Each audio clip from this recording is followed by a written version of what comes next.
Bismillahirrahmanirrahim. Assalamualaikum warahmatullahi wabarakatuh. Para sahabat-sahabatku semua sekalian, semoga selalu senantiasa dalam lindungan Allah Subhanahu wa taala. Semoga diberikan usia yang panjang, semoga diberikan rezeki yang melimpah, semoga diberikan kesehatan dan terkabul semua hajat dan keinginannya. Amin ya Allah ya rabbal alamin. Para sahabat-sahabatku, kali ini saya akan mengajak napak tilas syiar dakwah dari tanah Caruban.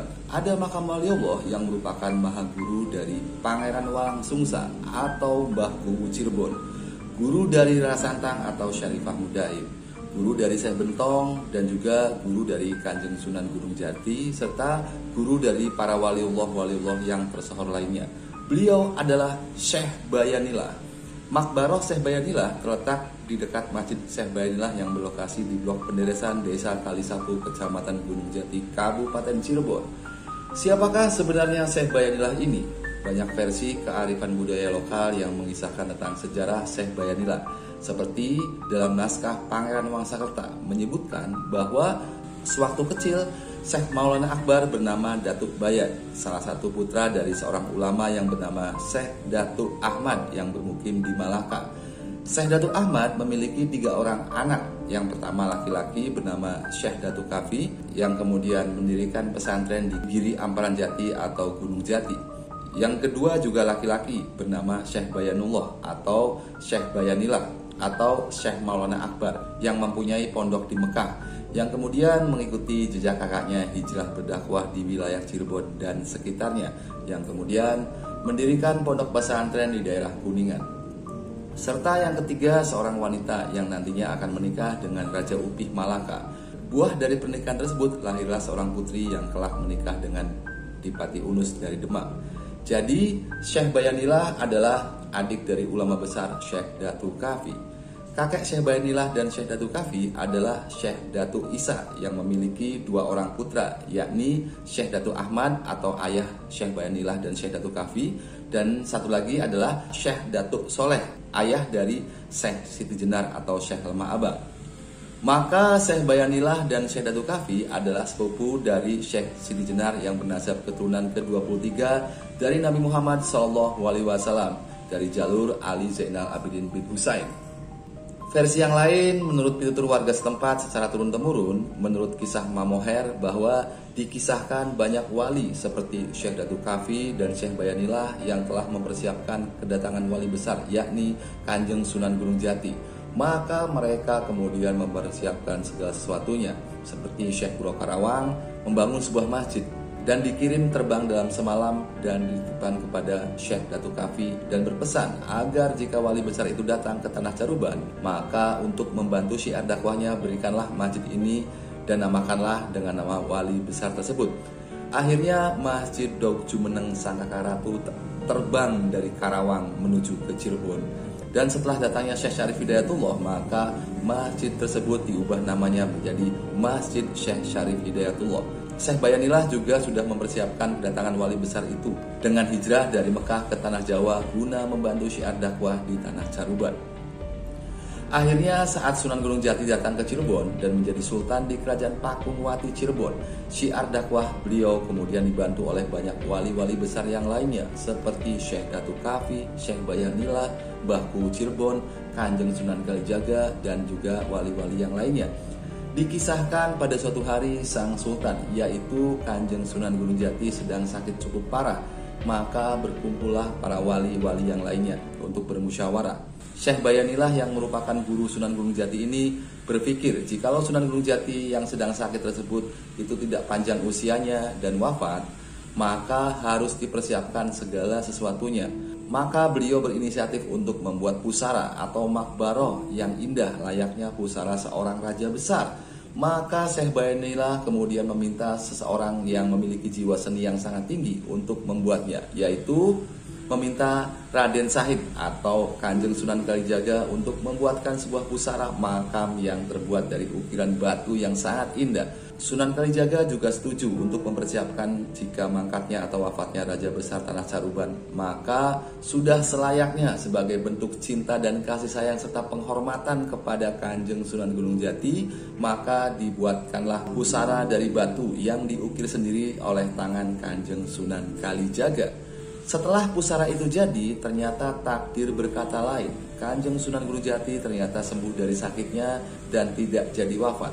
Justru sebaliknya, beberapa saat kemudian Syekh Bayanilah wafat menghadap Sang Pencipta. Kanjeng Sunan Gunung Jati merasa sangat sedih karena kepergian gurunya ini. Maka sebagai bentuk penghormatan beliau, maka beliau memberikan pusara batu berukir yang awalnya dipersiapkan untuknya itu kepada Syekh Bayanilah. Maka sampai sekarang pusara atau makbaroh Syekh Bayanilah berbentuk batu yang berukir sangat indah. Bahkan pusara Syekh Bayanilah ini lebih bagus dan lebih indah daripada pusara-pusara waliullah yang lainnya. Wallahu a'lam bishawab. Versi yang lain tentang sejarah Syekh Bayanilah dikisahkan bahwa Syekh Bentong atau putra dari Syekh Kuro Karawang pergi berhaji dan bermukim di pondok milik Syekh Bayanilah. Kemudian setelah menunaikan ibadah haji, Syekh Bayanilah ikut ke Cirebon bersama Syekh Bentong atau putra Syekh Kuro Karawang. Kemudian mereka mendirikan pondok pesantren yang dinamakan Pesantren Kuro di desa Sidapurna, Kuningan. Setelah menikah dengan Nyi Wandasari, putri Surayana penguasa Sidapurna. Surayana adalah putra Prabu Niskala Wastu Kencana dari istri ketiganya. Dari perkawinan itu lahirlah Maulana Arifin. Maulana Arifin kelak menikah dengan Ratu Selawati, penguasa Kuningan. Ratu Selawati adalah adik dari Jaya Raksa atau Ki Gedeng Luragung serta kakak Bratawijaya atau Arya Kemuning. Versi yang lain tentang sejarah Syekh Bayanilah tertuang dalam Babad Cirebon, pupuk ketujuh atau Bab Sinom. Dikisahkan ketika Syekh Datuk Kafi menemui muridnya yaitu Walang Sungsang di daerah Kebon Pesisir, lalu ia menganjurkan agar Walang Sungsang dan adiknya yaitu Rara Santang menunaikan ibadah haji ke Tanah Suci Mekah. Lalu kedua muridnya ini mematuhinya. Walang Sungsang dan Rara Santang lalu berangkat menunaikan ibadah haji ke Tanah Suci Mekah. Sebelum berangkat, sang guru yakni Syekh Datuk Kafi menitipkan sepucuk surat untuk sahabatnya yang bernama Syekh Bayan yang memiliki pondok pesantren di Mekah, dan disarankan agar Walang Sungsang beserta adiknya ini tinggal sementara waktu bermukim di rumah Syekh Bayan selama ada di Mekah. Walang Sungsang dan Rara Santang kemudian tinggal bermukim di tempat Syekh Bayan di Mekah. Syekh Bayan kemudian membimbing keduanya berhaji. Cerita beralih kepada kisah seorang raja dari Bani Israel, yaitu Raja Utara, yang baru saja ditinggal wafat oleh istri tercintanya. Lalu sang raja menyuruh patihnya agar mencari seorang wanita yang wajahnya mirip dengan almarhumah permaisurinya. Patih Raja Utara kemudian menjalankan tugasnya. Lalu ia mengembara ke negeri Rum, Bustam, Syam, Turki, dan Mesir. Namun belum juga menemukan wanita yang wajahnya mirip dengan almarhumah permaisuri rajanya itu. Akhirnya Raja Utara pergi ke Mekah, dan pada saat itu sedang musim haji.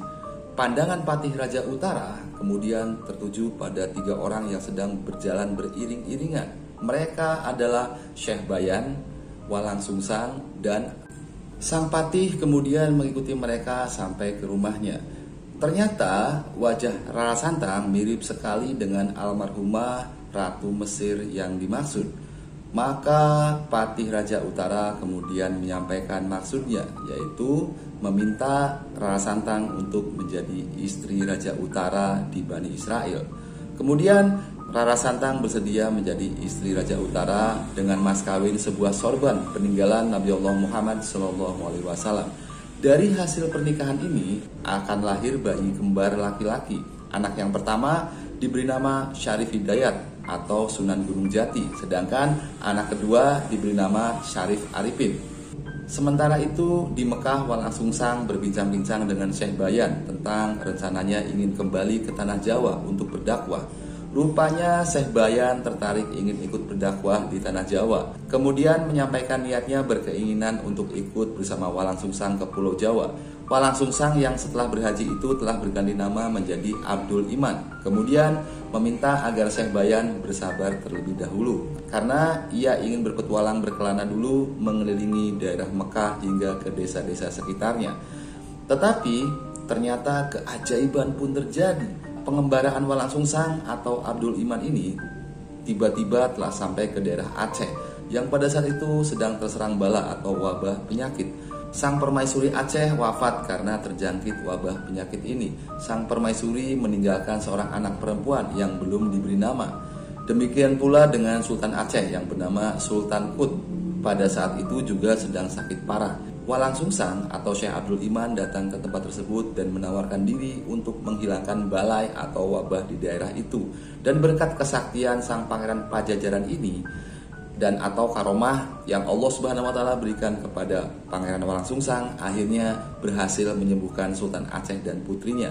Putri Aceh yang masih kecil kemudian diambil dan diangkat menjadi anak angkat Pangeran Walang Sungsang yang kelak akan diberi nama Nyimas Gandasari. Kemudian Nyimas Gandasari dimasukkan ke dalam cincin ampal pusaka Walang Sungsang. Pusaka cincin ampal tersebut seperti kotak ajaib Doraemon yang bisa menyimpan dan mengeluarkan banyak benda-benda dengan ruang yang tidak terbatas. Syekh Bayan yang sudah lama menunggu Abdul Iman di Mekah hampir sekitar 3 bulan lamanya. Ternyata Abdul Iman atau Walang Sungsang belum juga kembali. Syekh Bayan kemudian berpikir bahwa Walang Sungsang telah pulang kembali ke tanah Jawa. Maka ia segera berencana menyusulnya ke tanah Jawa dan mempersiapkan perahu dan berangkat sendiri dari pelabuhan Julda atau Jeddah menuju ke Cirebon, bertemu dengan Syekh Datuk Kafi dan menyiarkan dakwah Islam di daerah Cirebon. Para sahabat-sahabatku semua sekalian, mungkin demikian saja ulasan yang bisa saya sampaikan pada kesempatan kali ini. Akhirul kata, wabillahi taufiq wal hidayah. Wassalamualaikum warahmatullahi wabarakatuh.